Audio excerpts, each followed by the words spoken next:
of power in any way shifted, do you believe? No, I don't believe that there has been no such thing as a shift of power between the Muslim Brotherhood and the military council. And that's why the Muslim Brotherhood have ordered their followers to rush to Tahrir Square, and they are now protesting in large numbers in support and solidarity with Morsi and his decision, and with the parliament. And I believe that Morsi is powerless and the parliament too is powerless. And that's why they need support from the street.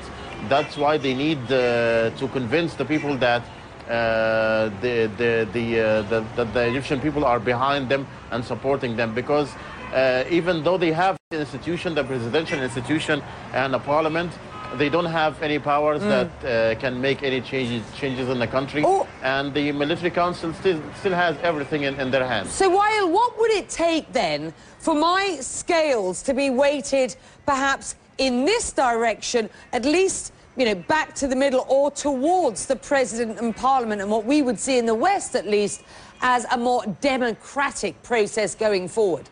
What could have changed this if things were done on the terms of the revolution, not on the terms of the military council?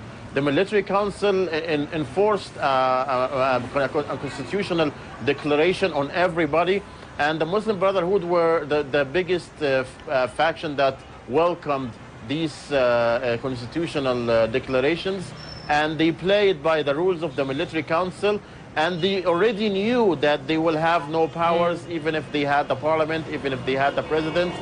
But if it was played fair from the start, with the terms that were imposed, by the revolution, things could have been much better now. So, what do you want to see going forward for the good of the nation, Wael?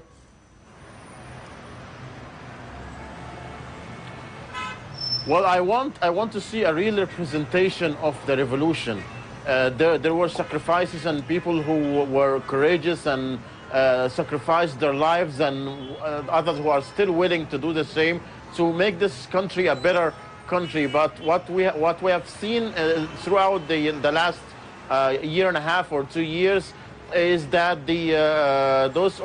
some opportunists have jumped in front of the cameras, and they have taken the scene, and they have claimed that they own the revolution, or that they are the ones who started the revolution, which is not true at all.